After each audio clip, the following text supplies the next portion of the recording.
Film की explanation को शुरू करने से पहले एक छोटी सी रिक्वेस्ट है कि वीडियो को लाइक और सब्सक्राइब करना मत भूलिएगा। तो फिल्म की शुरुआत होती है उस स्टूडेंट से जो कि अपनी बोरिंग लाइफ से बहुत तंग आ गए थे और वो गॉड से प्रे करता है कि उनकी लाइफ एडवेंचर से भर जाए। तभी सीन एक स्कूल की तरफ शिफ्ट होता है जहाँ पर एक डारुमा डॉल पीछे की तरफ मूव करके डारुमा सॉन्ग का घूमता सॉन्ग गाती है। इसका मतलब होता है कि डारुमा डॉल गिर गई है। जैसे कि वो डारुमा डॉल ए बोलकर मुड़ती है, अगर कोई स्टूडेंट उस वक्त मूव करता है तो उसका सर फट जाता है और उनको समझ में नहीं आ रहा होता है कि उनके साथ क्या हो रही है। वो डर के मारे उस क्लास से भागने की कोशिश करता है पर वो स्टूडेंट एक एक करके मारे जा रही है। तभी शून का दोस्त हिरोशिमा उसे कहता है कि ये मौत का खेल है और अगर हमें इस गेम को जीतना है तो हमें डारुमा डॉल का पीछे लगे हुए बटन को प्रेस करना होगा, तभी ये गेम खत्म होगा। ये सुनते ही एक लड़का उस बटन को प्रेस करने जाता है पर डारुमा डॉल उसे देख लेती है और फिर उसका सर फट जाता है। ये सब डर की मारे अब कोई भी हरकत नहीं करते हैं। तभी शून देखता है इस गेम को खत्म करने के लिए केवल 1 मिनट बचा है और डारुमा डॉल के पीछे लगे बटन को 1 मिनट के अंदर प्रेस नहीं करेंगे तो ये सब मारे जाएंगे। तभी कई स्टूडेंट उस डारुमा डॉल को रोकने का प्रयास करते हैं लेकिन ये सब मारे जाते हैं।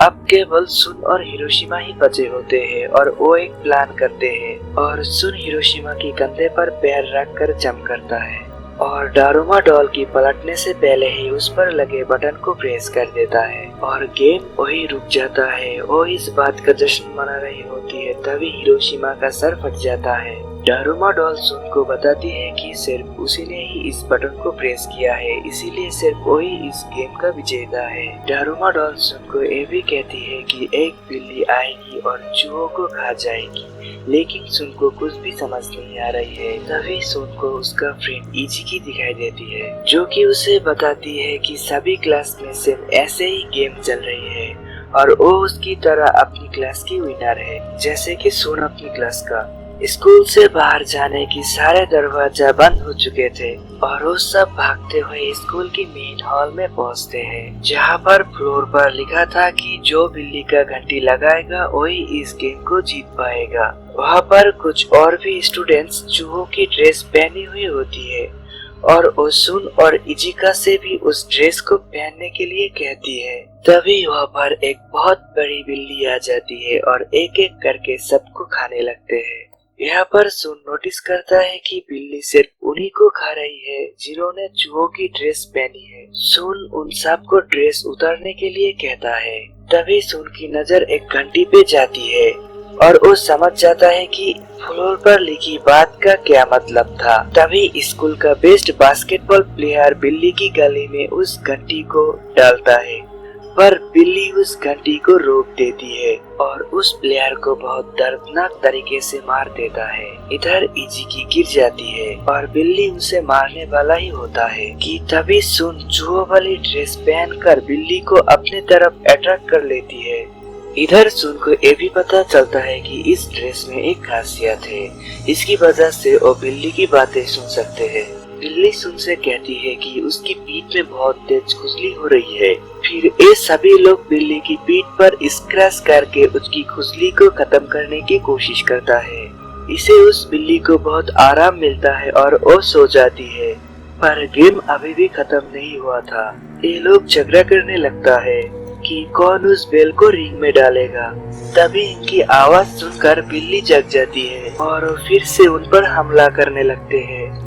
सुन और इजिका एक प्लान बनाता है कि बिल्ली को कॉन्फ्यूज करने के लिए बेल को और एक बास्केटबॉल को कपड़ों से ढककर बिल्ली की रिंग की तरफ फेंक देती है। उनका प्लान काम कर ही जा रहा होता है पर वो बेल रिंग से टकराकर नीचे गिरने लगती है। तब उस स्कूल का सबसे पावरफुल स्टूडेंट अमाया आकर उस बेल को रिंग में डाल देता है और गेम वहीं पर खत्म हो जाता है।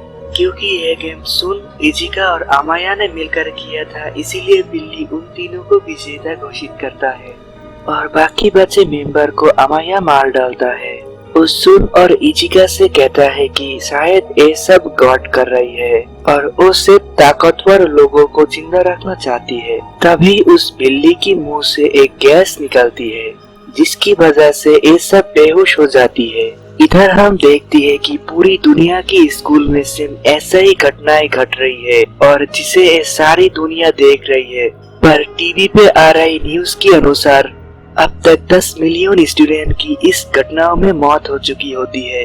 ये लोग इस घटना को टेररिस्ट अटैक से जोड़कर देख रही होती है।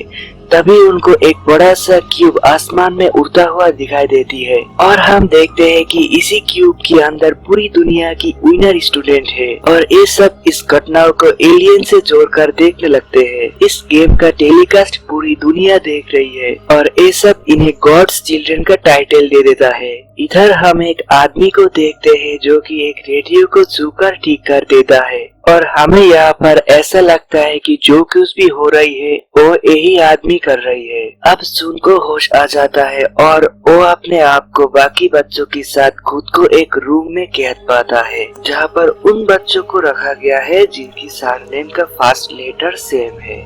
सुन को यहाँ पर अपनी बचपन की दोस्त तकाशी मिलती है। अब सुन ये समझ जाता है कि इचिका और अमाया भी एक ही रूम में होंगे क्योंकि उन दोनों का सरनेम सेम है। तभी उसी वक्त तीसरा गेम स्टार्ट हो जाती है। यहाँ पर एक दरवाजा खुलता है और 4 बड़े बड़े डॉल्स अंदर आ जाती है। वो उन सब से कहता है कि यहाँ से बचकर वही जाएगा जो इस गेम को जीतेगा। फिर डॉल्स उन सबको इस गेम का रूल्स बताती है कि उन्हें अपनी आंखों पर पट्टियां बांधनी रहेगी और इस दौरान ये डॉल्स उनके चारों ओर गाना गाते हुए घूमेंगे और गाना खत्म होने के बाद उन्हें उनके पीछे खड़ी हुई डॉल का सही नाम बताना है। अगर वो सही नाम बता देता है तो वो इस गेम को जीत जाएंगे और अगर वो गलत नाम बताती है तो उनकी मौत हो जाएगी। फिर डॉल वहाँ पर सबसे पहले एक लड़का को चूज करती है लेकिन वो सही डॉल का नाम नहीं बता पाते हैं और फिर डॉल्स उसे मार देती है। फिर इसके बाद एक लड़की की नंबर आती है और वो टाइम पर जवाब नहीं दे पाती है जिसकी वजह से उसकी भी मौत हो जाती है। और इसके बाद नंबर आता है सुन का। गाना खत्म होते ही इन डॉल्स सुन को नाम पूछती है पर सुन शांत रहती है। तभी एक आवाज आती है कि टाइम इज अप और सुन के पीछे खड़े हुई डॉल कहती है कि मरने के लिए तैयार हो जाओ। तभी उसका आवाज सुनकर सुन उसका नाम बता देती है लेकिन डॉल कहती है कि अब टाइम खत्म हो चुका है और अब इसका जवाब देने का कोई भी फायदा नहीं है। लेकिन हमें पता चलता है कि टाइम इज अप वाली साउंड सुन की फोन से आती है क्योंकि इससे पहले हुए 2 राउंड में इसने उसको रिकॉर्ड कर लिया था और रियलिटी में अभी भी टाइम खत्म नहीं हुआ है और सुन इस गेम को जीत लेता है। इसके बाद ये डॉल्स वहीं पर खत्म हो जाती है और जिसकी वजह से उन्हें वहाँ पर कुछ चाबियां मिल जाती है और रूम का दरवाजा खुल जाता है। सुन और तकाशी उस रूम से बाहर निकलती है जहाँ पर वो इचिका और बाकी लोगों के साथ मिल जाती है। अब ये लोग एक गेट के पास पहुँचती है जिसको खोलने के लिए 7 चाबियों की जरूरत थी लेकिन उनके पास केवल 4 थी। तभी अमाया वहाँ पर 3 और चाबियां लेकर आ जाता है। इसके बाद वो इस डोर को ओपन करके इस गेम की नेक्स्ट लेवल पर पहुँच जाती है। इधर नेक्स्ट गेम स्टार्ट हो जाता है जिसमें एक सफेद कलर का बहुत बड़ा भालू उनसे क्वेश्चन पूछता है। वो सबसे कहता है कि अगर वो इन क्वेश्चन का सही जवाब देंगे तो बच जाएंगे और अगर किसी ने झूठ बोला तो वो मारा जाएगा। सफेद भालू सबसे पहले इन सबको एक क्वेश्चन पूछता है कि तुम्हारा फेवरेट फूड कौन सा है। ये सब उसका सही आंसर दे देती है पर भालू उनसे कहता है कि तुम में से कोई एक झूठ बोल रहा है और मुझे उसका नाम बताओ वरना मैं तुम सबको मार डालूंगा। ये सब झगड़ते हुए एक लड़के की तरफ इशारा करते हैं कि ये झूठ बोल रही है और फिर भालू उस लड़के को मार देता है। इसके बाद वो सफेद भालू उनसे दूसरा क्वेश्चन पूछता है कि सुन को कौन कौन पसंद करता है। इस पर फिर सब सही जवाब देता है लेकिन एक बार फिर सफेद भालू कहता है कि तुम में से कोई एक है जो कि झूठ बोल रही है। इस पर सबका शक तकाशी पर जाता है और वो भालू उसे भी मार देता है। तभी सुन सोचता है कि भला इस गेम में अपने जान जोखिम में डालकर कोई क्यों झूठ बोलेगा। यहाँ पर सुन सफेद भालू से बोलता है कि हम में से सिर्फ तुम ही हो जो कि झूठ बोल रही हो, क्योंकि हमें आपस में लड़वा कर तुमको इससे ताकत मिलती है। और उसके कहते ही वो सफेद भालू पिघल कर ब्लैक हो जाती है और वही मर जाता है। अब बचे हुए लोग फाइनल राउंड में आ जाता है, जहाँ पर उनका स्वागत 3 डॉल्स करती है। वो उनको लास्ट गेम के बारे में बताती है, जिसका नाम होता है किक द कैन। वो उनको बताती है कि उन 5 में से कोई एक डायमंड बनेगा और बाकी लोग चुप जाएंगे। डायमंड अगर उन 4 को ढूंढकर अगर कैन पर किक करता है तो डायमंड जीत जाएगा और बाकी सारे लोग मारे जाएंगे। लेकिन अगर उनमें से कोई डायमंड से चुपते हुए उस कैन को लात मार देगा तो डायमंड्स और लात मारने वालों की मौत हो जाएगी, लेकिन बाकी लोग बच जाएंगे। यानी यहाँ पर बाकी लोगों को बचाने के लिए किसी एक को अपनी कुर्बानी देनी पड़ेगी। गेम शुरू होता है और डॉल्स की द्वारा दी गई स्टिक से चूज होता है कि कौन डायमंड बनेगा। यहाँ पर अमाया डायमंड बनता है, जिसे बाकी लोग घबरा जाती है, क्योंकि अमाया गेम को जीतने के लिए किसी भी हद तक जा सकता था। गेम स्टार्ट होता है और अमाया 3 लोगों को पकड़कर जेल में बंद कर देता है। यहाँ पर सुन अकेले ही बचता है। सुन शाम होने से पहले ही लोहे का आर्मर पहनकर आता है ताकि अमाया उसका चेहरा देख ना पाए।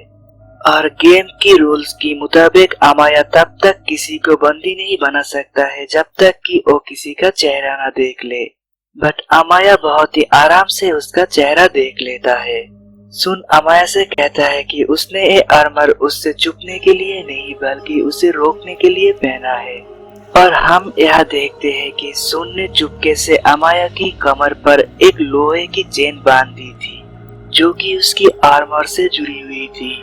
तभी सुन पानी में गिर जाता है, जिसकी वजह से अमाया भी उधर खींचता हुआ चला जाता है और अमाया दीवार की वजह से नीचे गिरने से बच जाता है। और यहाँ हम सुन को बिना आर्मर के बाहर आते हुए देखते हैं। तभी अमाया भी आर्मर को बाहर खींचकर चेन से खुद को आजाद कर देता है और अब ये दोनों कैन को किक करने के लिए आगे बढ़ता है, लेकिन सुन सबसे पहले कैन को किक कर देता है, जिसकी वजह से वो गेम जीत जाता है। तभी हम देखते हैं कि कैन ब्लास्ट नहीं होता है। इसको देखकर ये सब चौंक जाता है। तब वो डॉल्स यहाँ आ जाती है और वो बताती है इस गेम में कोई मरने वाला नहीं था, उन्होंने बस सबके साथ मजाक किया था। और वो उन सबको विजेता घोषित करता है, जिससे कि ये सब बहुत खुश हो जाता है और जश्न मनाने लगता है। फिर वो डॉल्स उन सबको खाने के लिए आइसक्रीम देता है। ये सब आइसक्रीम खा रही होती है, पर यह कहानी में एक ट्विस्ट था। सुन और अमाया की स्टिक पर विनर लिखा हुआ था और बाकी सब की स्टिक पर डेथ। फिर बाकी सब मर जाता है और केवल सुन और अमाया ही जिंदा बचते हैं। डॉल्स उन लोगों को बताती है कि ये लास्ट गेम था, गेम ऑफ लक का, और वो दोनों इस गेम का विनर है। तभी सीन क्यूब की तरफ शिफ्ट होता है और हम देखते हैं कि अमाया और सुन वहाँ पर खड़े होते हैं और पूरी दुनिया गॉड्स चिल्ड्रन का स्वागत करता है। यहाँ पर सुन अपने दोस्तों की मौत से बहुत दुखी होता है और वो कहती है कि गॉड जैसा कुछ नहीं होता है। तभी उसके पीछे खड़ी हुई डॉल्स सुन से कहती है कि इस गेम का असली मकसद तुम्हें गॉड के पास ले जाना ही था। और वो गॉड कहकर उसी रेडियो वाली व्यक्ति की तरफ इशारा करती है, जिसने कि सिर्फ सुकर ही रेडियो को ठीक कर दिया था और कहानी यही खत्म हो जाती है। तो ये थी कहानी as the gods will film की। तो दोस्तों, आपको इस फिल्म की कहानी को कैसी लगी मुझे कमेंट बॉक्स में जरूर बताना।